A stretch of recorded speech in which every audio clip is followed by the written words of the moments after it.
E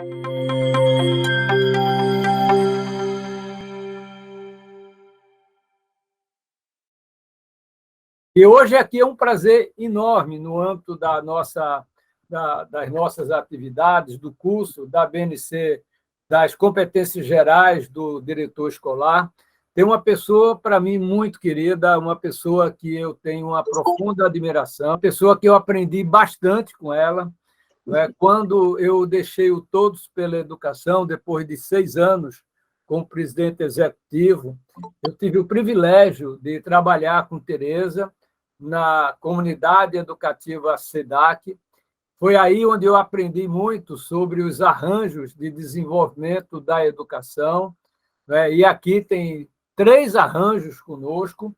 Deveremos ter um quarto que está surgindo, Tereza, que é lá no litoral do Paraná, que é apoiado pelo Instituto Positivo.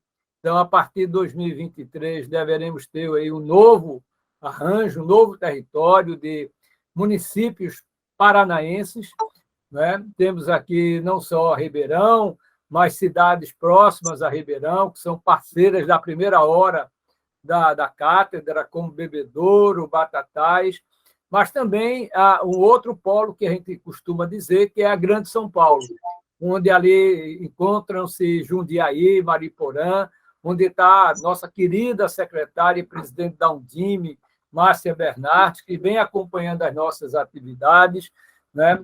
Itu. Então, isso tem permitido ter uma visão bastante articulada, nacionalmente falando, do cenário da educação. E, como eu disse aqui hoje, vamos estar com a Tereza Pérez. Tereza é presidente executiva da comunidade educativa SEDAC, uma pessoa com larga experiência do que a gente costuma carinhosamente chamar do chão de escola. Tereza, eu aprendi muito com ela, como eu disse, trabalhando junto aos municípios, e aí o próprio ADERA, que foi um dos municípios, dos territórios, um dos arranjos que nós trabalhamos juntos, né? E aí a Carla, de Açailândia, tantos colegas aí da região, que conhecem já também o seu trabalho, Tereza. Então, seja muito bem-vinda a essa atividade da cátedra. Fique super à vontade. Você vai, com certeza, nos ensinar muito do ponto de vista do compromisso com a formação continuada da equipe escolar. Essa é uma das competências gerais que cabe também ao diretor escolar. Então, vou lhe chamar como carinhosamente sempre lhe chamo, né? Teca, seja super bem-vinda. Olha, estou muito feliz de tê-la aqui conosco e agora fique muito à vontade, a palavra é sua. Ok, obrigada, Mozart. Um prazer enorme estar aqui junto com vocês. É uma honra mesmo esse convite da Cátedra Sérgio Henrique Ferreira. O Mozart é um exagerado, eu também aprendi muito com ele, eu acho que a gente construiu os arranjos com uma garra mesmo, com uma convicção de que isso era muito bacana mesmo de ser feito e de ser realizado, e tanto é fato que os arranjos vêm crescendo e vêm impulsionando muito as políticas, a formação das pessoas, o relacionamento entre os municípios, uma coisa maravilhosa mesmo. Então, só tenho também a agradecer esse nosso encontro, né? Muito bom. Então, hoje eu vou falar sobre o compromisso com a formação continuada da equipe escolar e vou falar sobre o momento atual e as demandas que tem para a gente poder contextualizar o que traz a BNC na dimensão pedagógica dela, né? Então, ela tem um detalhamento dessa dimensão pedagógica e a gente vai trabalhar um pouco com isso.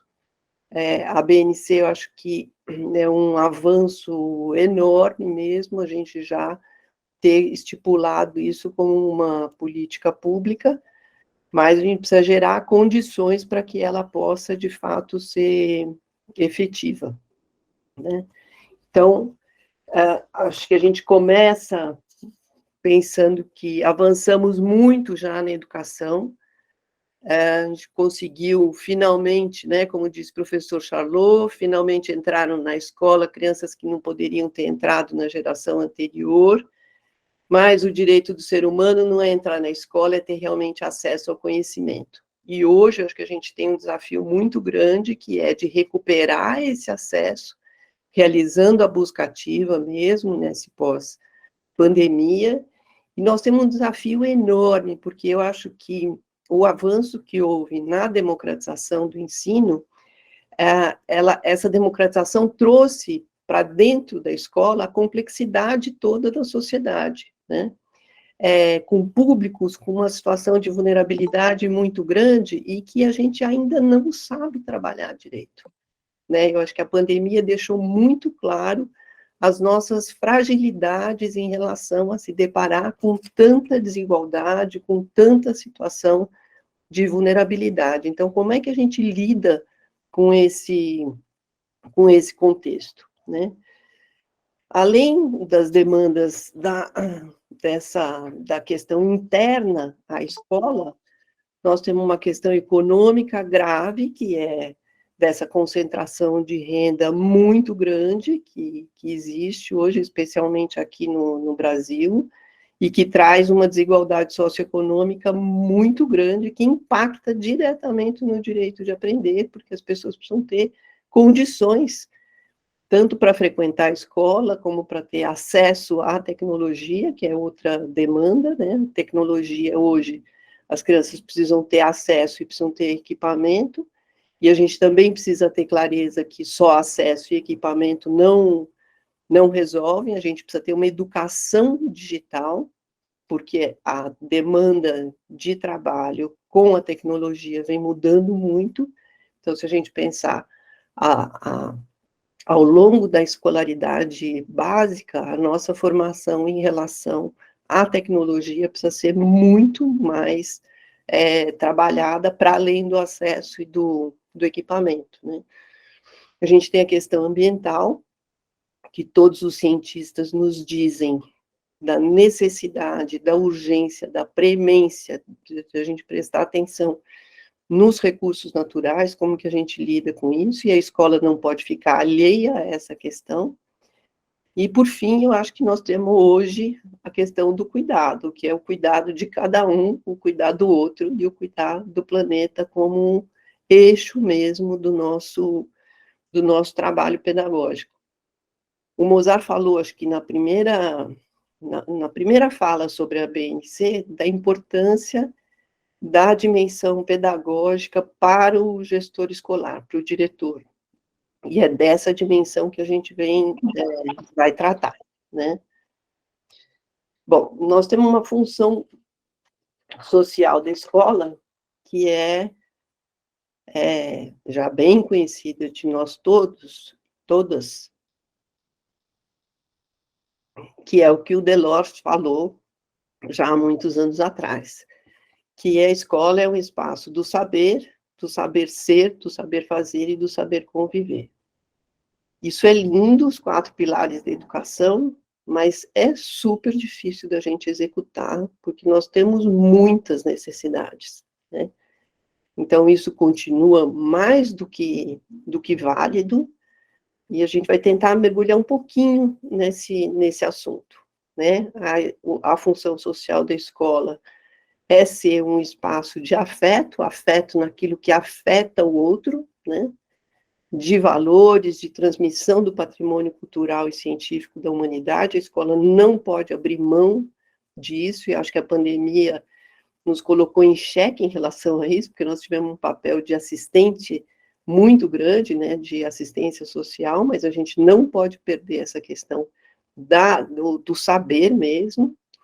É o espaço da socialização, da interação entre pares e com os adultos, né, os professores especialmente, que as crianças estão muito próximas, estão dentro da sala de aula, essa relação a gente precisa também super cuidar. A escola é o lugar do uso da palavra, né? O lugar de ensinar a pensar. E pensar, a gente precisa entender que quando a gente pensa, a gente transgride, a gente surpreende, né? Porque você tem novidades, você cria, você inova quando você pensa, quando você reflete.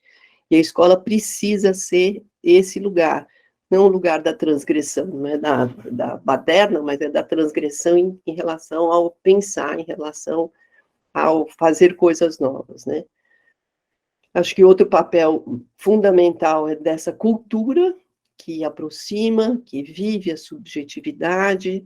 O que é isso? O papel da arte, o papel do esporte, o papel da literatura, porque essa cultura, ela faz com que a gente consiga se colocar no lugar do outro, entender o que passa com a vida do outro. A literatura ajuda demais a isso, né?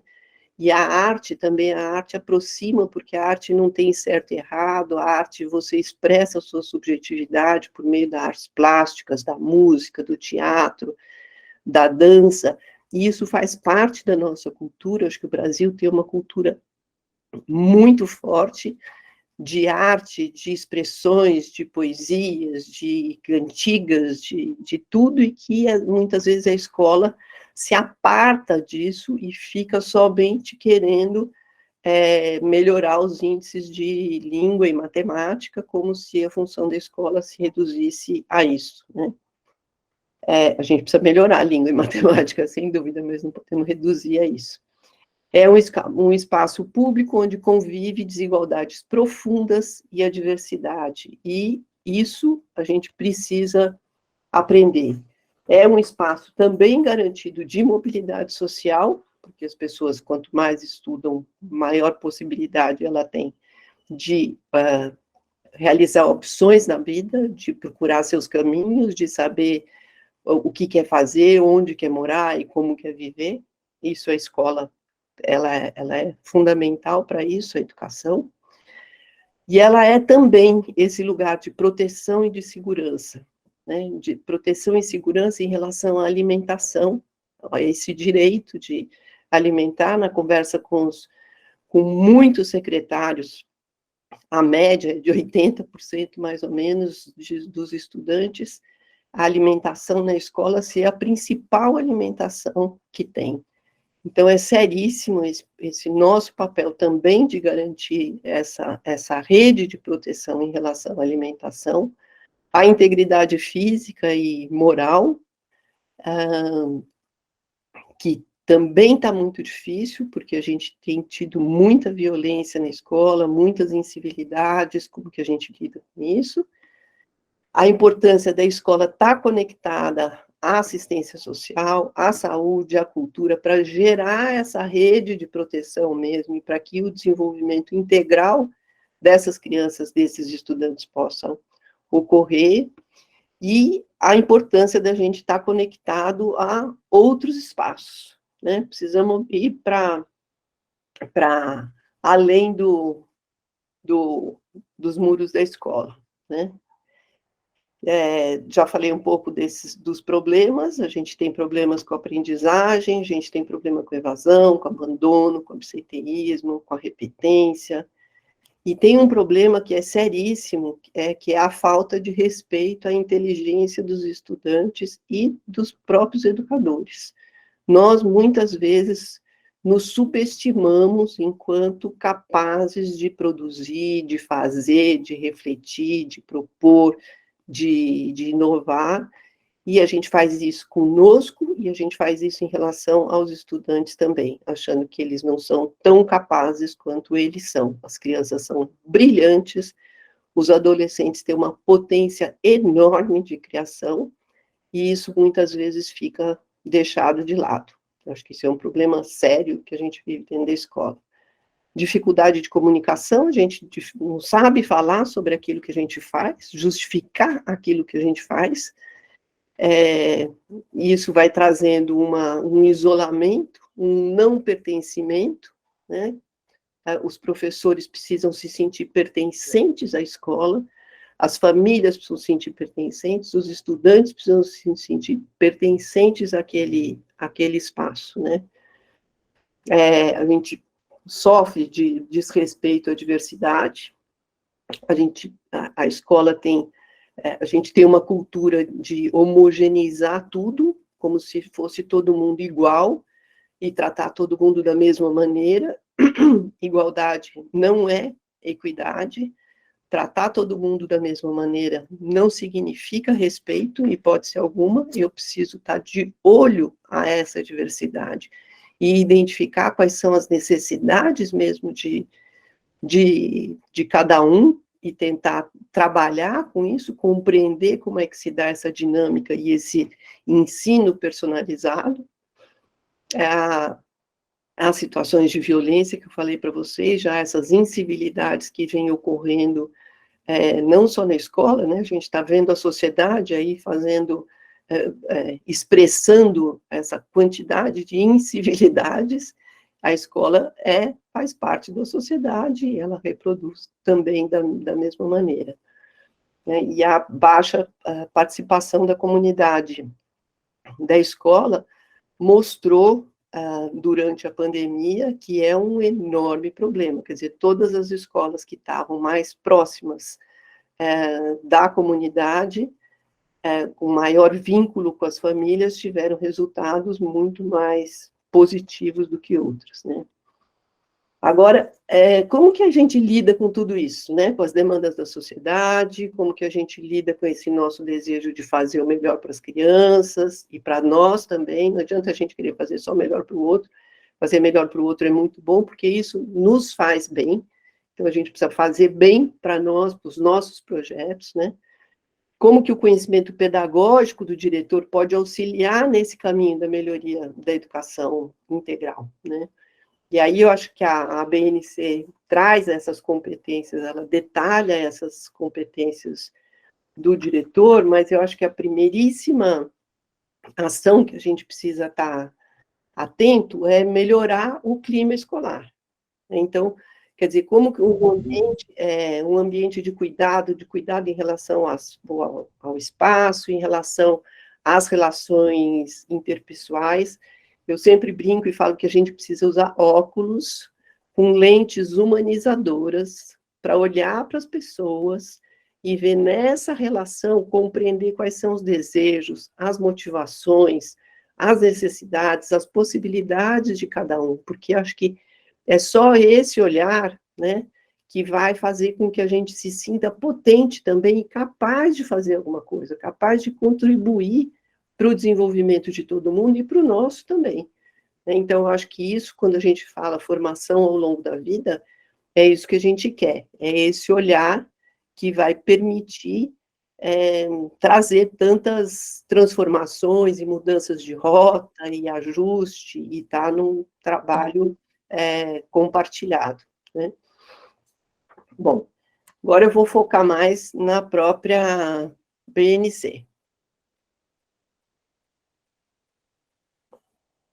A dimensão pedagógica da BNC, ela traz esses objetivos, né? Promover um clima... Aqui eu mudei um pouco a ordem do que estava colocado no documento, que era para combinar mais com o meu discurso, né? Então, promover um clima propício ao desenvolvimento educacional, desenvolver a inclusão e a equidade, a aprendizagem ao longo da vida e a cultura colaborativa, conduzir o planejamento pedagógico, focalizar seu trabalho no compromisso com o ensino e aprendizagem na escola, apoiar as pessoas diretamente envolvidas no ensino e na aprendizagem, e coordenar a gestão escolar e os métodos de aprendizagem. Vou ver aqui o relógio para não perder a hora aqui. Então, vamos lá. Para que essa dimensão pedagógica, então, seja vivida, a gente precisa considerar várias coisas, né? Primeiro, tudo que ocorre na escola, o espaço, os tempos, as metodologias, as interações, tudo isso revela quais são as intencionalidades educativas da escola. Sempre, sempre. A gente está... você põe o pé na escola, você sabe qual é a intencionalidade dela, olhando para essas relações, para como que está organizado o espaço, o tempo, o que está sendo trabalhado. A dimensão pedagógica implica diariamente a formação continuada. Então, a formação continuada, ela não vai se dar só em alguns momentos do ano, né? A formação continuada, ela é contínua, né? E vai acontecer especialmente no HTPC, quando a gente fala organização da hora de trabalho pedagógico, em cada lugar isso tem um nome, mas são as condições de ensino, diálogo e planejamento para os professores. Então, isso precisa estar super garantido dentro da escola, porque, veja, a gente atua num universo absolutamente feminino, né? Na educação infantil, a gente tem 96% são mulheres. No Fundamental 1, 88%. No Fundamental 2, 66% são só mulheres. Isso faz com que esse universo feminino, numa sociedade machista como a nossa, é o momento que nós temos para estudar, na escola. Ele tem que ser esse estudo, essa reflexão, o planejamento, a revisão do trabalho, tudo tem que acontecer no HTPC. Só que nós também, como gestoras de escola, estou falando, eu sou gestora da instituição, que também sou mulher, que também tem um monte de mulher, o que acontece? A gente tem uma gestão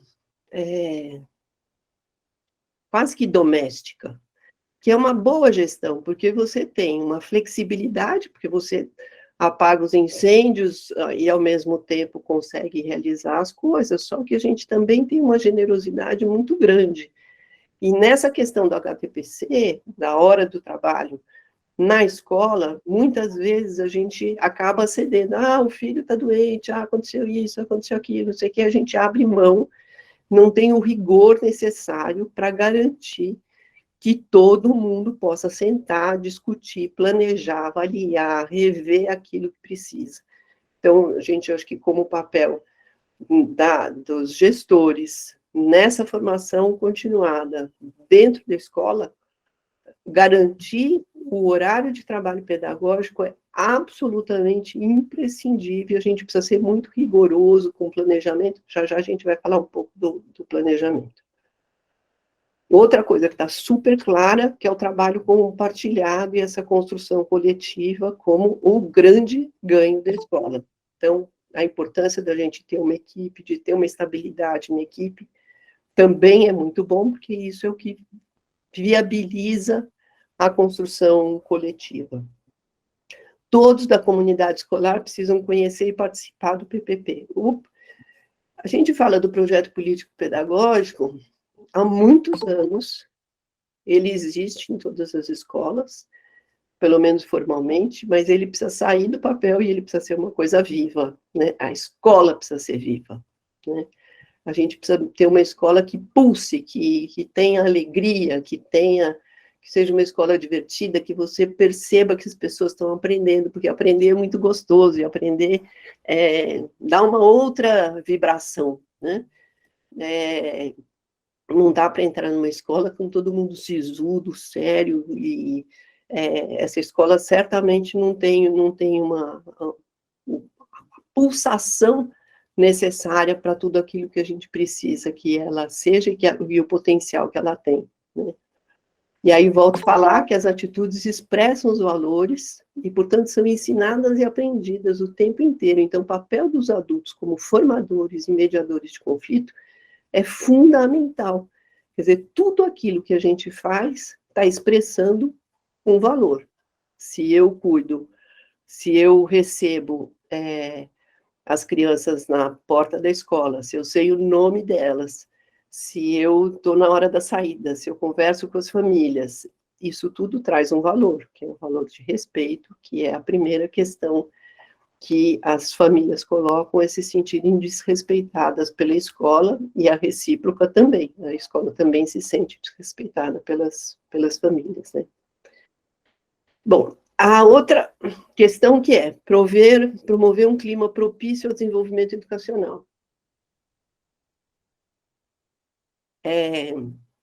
Então, a gente já começou a falar disso, que é estar presente na entrada e na saída da escola, é preciso, o gestor precisa estar na comunidade, a comunidade precisa estar na escola, a gente não é capaz de fazer tudo sozinho, está sempre atento àquilo que está sendo ensinado e aos resultados das aprendizagens para que possam evoluir positivamente. Então, acho que a gente tem, tanto o diretor como o coordenador pedagógico, essa dupla gestora fazendo esse papel de estar acompanhando essas aprendizagens, conduzir as ações da escola para que o clima escolar seja favorável a esse convívio democrático, quer dizer, se a gente acredita na gestão democrática, a gente precisa exercê-la com toda a intensidade, então não adianta eu ter um discurso muito bonito e passar por cima de todo mundo e decidir aquilo que eu bem entendo que seja feito, tenha discussão. Não, só essa sex free. R$3. Me dá um Alguém abriu aí. Alguém abriu o microfone. Participar do planejamento geral e fazer o acompanhamento do trabalho docente, então o diretor ele precisa estar muito próximo da equipe de professores para saber aquilo que precisa de fato ser feito, onde a gente precisa ter apoio de pessoas externas, onde as duplas de professores possam trabalhar juntos, onde o coletivo possa construir, isso tem que estar dentro do planejamento geral, e isso está na hora do trabalho pedagógico na escola, está disposto a conversar com os alunos, com os familiares, com os funcionários, para identificar quais são as questões, os níveis de satisfação, e ouvir as sugestões para poder mudar.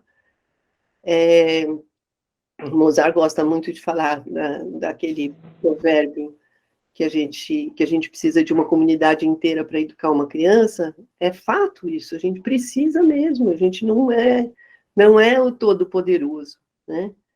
É ser construtor de consensos, mas estar sempre aberto a novas ideias e a diversidade, aceitando as opiniões, aceitando novas propostas, desconfiando das nossas certezas, né? Manter as questões administrativas em dia, não tenho a menor dúvida, e ser transparente e ter atitude coerente com o que se prega a equipe escolar. Então, se a gente quer X das nossas crianças, dos nossos estudantes, dos nossos professores, a gente também precisa ser esse modelo de X, né? Bom, desenvolver a inclusão, a equidade e a aprendizagem ao longo da vida e a cultura colaborativa. Eu acho que hoje está mais do que clara a necessidade de a gente trabalhar com a equidade de oportunidade, nessa perspectiva de educação inclusiva, com foco na aprendizagem e promoção de todos e todas. Estar com foco na aprendizagem de todos e todas não significa que todo mundo precisa estar no mesmo ponto, mas significa que todo mundo precisa estar avançando. E uma gestão afirmativa, ela vai lidar com a questão, ela não pode ser preconceituosa em relação às crianças que têm deficiências, ser racista, ter preconceito de gênero, ter preconceito em função da origem cultural, ter preconceito em função das condições socioeconômicas. Quando a gente fala isso, normalmente o que acontece? Eu não sou preconceituoso, imagina, eu não sou racista, eu não sou capacitista, eu não tenho preconceito de gênero e tal. Só que a gente tem preconceitos que são estruturais, e quando a gente fala que é estrutural, é que está tão incorporado que a gente nem tem consciência dele. Então, é um trabalho que a gente necessita estar dialogando com tudo, e vendo e ouvindo, né? Ouvindo o que o outro tem a dizer, para perceber como é que isso se dá. Então, por exemplo, na escola, a primeira coisa, você faz um levantamento na biblioteca, e você vai ver que os livros, não existe livro que trate o negro. Então, você tem uma cultura branca super estabelecida. Então, isso são manifestações de uma não clareza sobre como é que se dá a questão racial, como é que se dá as questões de preconceito de gênero, de origem cultural e tal. Então, isso é um esforço, uma necessidade que a gente tem de ter essa gestão afirmativa, se a gente quer, de fato, desenvolver a inclusão e a equidade. A outra questão tratada na dimensão é o planejamento, né? Então, o planejamento, ele delineia os nossos objetivos, as etapas, os recursos, a curto, médio e longo prazo, define resultado e tal. Só que a gente tem uma dificuldade enorme de fazer planejamento. Enorme, enorme.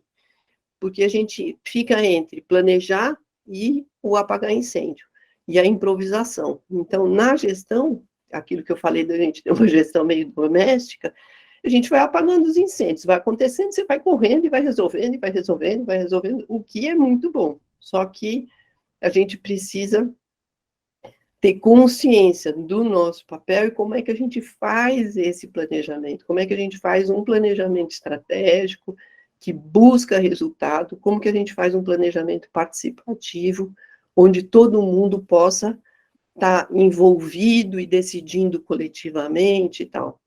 O professor Charlot contou um caso muito interessante em relação ao regimento escolar, de uma pesquisa feita lá na França, de um diretor que era super amigo dos estudantes, mas tinha muito problema de disciplina na escola. Aí eles mudaram o diretor e colocaram um diretor que não era tão amigo assim dos estudantes, mas tinha um planejamento, participativo muito grande. Então, o que esse diretor propôs? Que o regimento escolar fosse feito com a participação de todos. Participação dos estudantes, dos funcionários, dos professores e do diretor.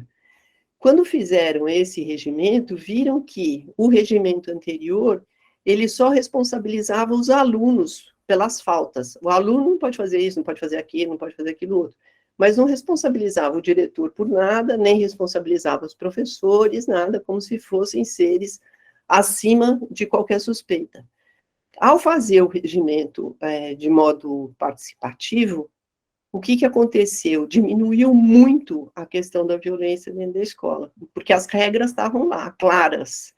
Então, não era um desejo do diretor perdoar esse ou aquele, ou pôr panos quentes numa situação e não colocar em outra e tal. Estava lá, era a regra. Essa regra precisa ser obedecida. A gente pode mudar a regra? Pode, mas a regra é essa. Então, eu acho que a gente precisa ter essa clareza na gestão, que é difícil de ter. Não é fácil, mas é possível, né? Bom, trabalhar de modo colaborativo, acho que é o que a gente mais quer. É papel do diretor acompanhar o que está ocorrendo, descontinuidades, e buscar delinear com a equipe o que fazer para que haja continuidade e progressão nas aprendizagens essenciais, porque isso é uma das falhas enormes que a gente tem. Então, eu já fiz avaliação em municípios que a gente pede o mesmo tipo de texto para as crianças do 1º ao 9º ano, e a gente não consegue identificar, muitas vezes, a diferença de um texto de uma criança do 6º ano, do 8º ano, com do 3º ano. Então, a questão da progressão da aprendizagem é uma necessidade da gente ter olho para isso, da gente conseguir identificar isso e ver como é que, de fato, as crianças e os adolescentes estão avançando, estão progredindo, mas não é a mesma progressão para todo mundo. Se eu quero uma educação pautada na equidade, eu tenho que estar olhando também para a progressão de cada um no seu percurso, né? Outra questão essencial pedagógica de ser olhada é considerar que o processo de aprendizagem é um processo espiral. A gente avança e retoma, avança e retoma, avança e retoma. Essa retomada traz uma segurança muito grande no aprendido, né? E é papel também do diretor garantir essas continuidades de um ano para o outro, de um segmento para o outro. Para isso, a gente precisa ter rotina, né? Rotina de planejamento, rotina de avaliação do ensino, saber se a gente está caminhando, né? A gente está oferecendo questões que são absolutamente essenciais para que as aprendizagens possam ocorrer. A gente precisa investir no ensinar para que os estudantes aprendam, né? Não basta uma lista de atividade, ela não ensina, porque não se aprende com uma lista de atividade. Quer dizer, eu preciso ter uma intencionalidade maior, eu preciso ter uma avaliação formativa, contínua, e hoje está claríssima a necessidade da autoavaliação, que é do sujeito poder pensar sobre aquilo que está aprendendo e aquilo que ele precisa aprender, e também realizar um exercício de metacognição, que é pensar sobre como eu estou aprendendo. Não sei se eu estou muito rápida aí, está indo? Vamos lá. Focalizar o seu trabalho no compromisso com o ensino e aprendizagem da escola. Então, o que a gente quer? A gente quer uma escola que instrua, ou uma escola que oriente, que cuide de para que cada estudante possa desenvolver suas competências e sua potencialidade. E ser competente significa saber resolver problema em diferentes circunstâncias. Então, se a gente quer, está pautado na base, a BNCC está lá dizendo as 10 competências gerais, as competências de área e tal. A gente não pode esquecer dessas competências e trabalhar com habilidade como se fosse conteúdo. Então, ser competente significa resolver problema. Então, demanda eu desenvolver habilidades que envolvem aquilo que eu falei lá no começo, o saber fazer, o saber ser e o saber conviver, para que a gente possa desenvolver essas habilidades e utilizar em diferentes momentos da vida. É isso que a gente quer. Então, a característica essencial para eu aprender competência é eu agir sobre o problema. Existem graus também de competências, né? Depende do grau de aprendizagem dos componentes dessas competências. E a competência, em última instância, é um saber fazer, com consciência de análise, de seleção e de aplicação que eu tenho que trabalhar nesse processo nesse enfoque pedagógico na escola. Tem esse livro, Neurociência e Educação, que traz os aportes para a sala de aula, é muito bacana, porque ele pega todas as análises da neurociência e aquilo que já está validado, e mostra o seguinte, que para a aprendizagem é necessário apresentar conteúdos com significado e funcionalidade. Funcionalidade não é utilidade, mas é que tem um sentido.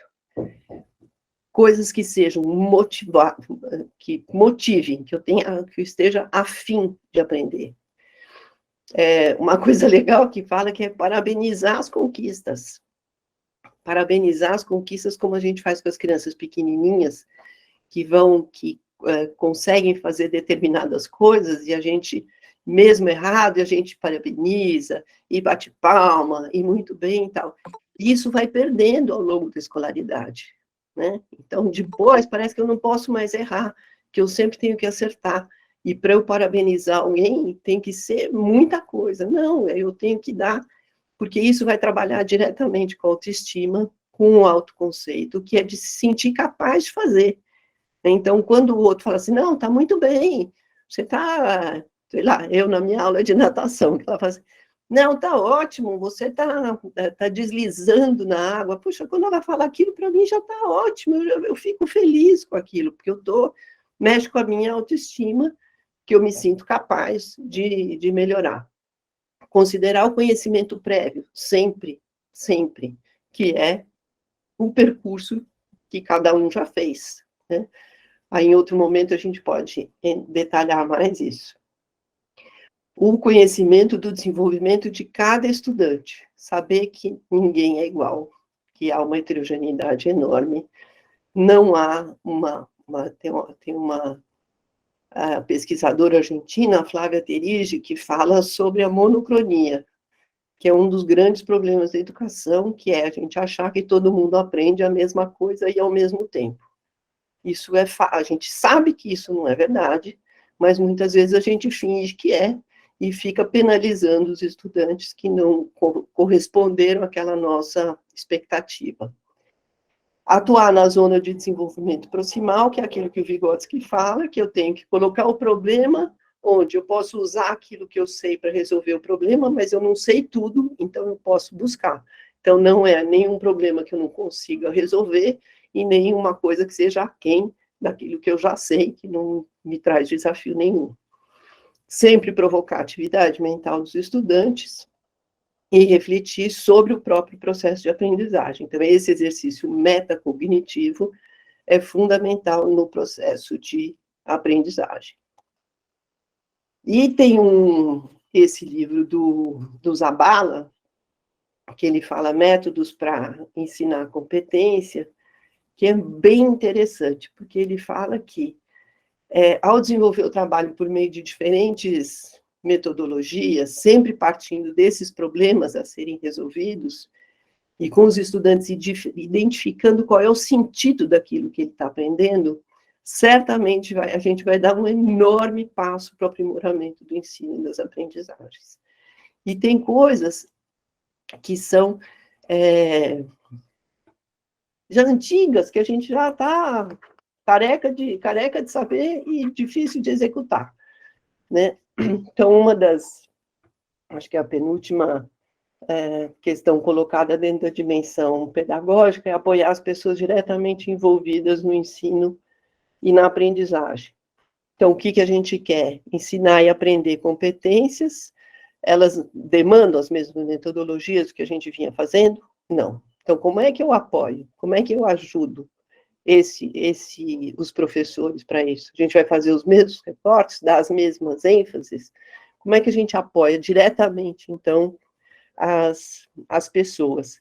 E nesse livro do Zabala, eu achei bem interessante, porque ele pega várias metodologias que já são reconhecidas como metodologias ativas, elas não têm nenhuma novidade, não é nada novo. Então, por exemplo, a metodologia de projeto, já o que o Patrick, em 1918, fala sobre isso. Então, um projeto, eu posso pensar um projeto eu coloquei aí exemplo, vou pensar a crise na Amazônia, posso pensar histórias da minha terra e fazer um projeto com isso. Posso pensar no trabalho com centro de interesse, que o Dercoli já falou no início do século passado. Então, eu posso estudar a caatinga, posso estudar os minerais, posso fazer pesquisa de campo, que o Frenet fazia isso lindamente. Então, eu posso pensar sobre economia de energia, sobre o processo de vacinação, posso fazer estudo de caso, que então, vou estudar, por exemplo, o que é estar abaixo da linha de pobreza, o que é o período de enchente.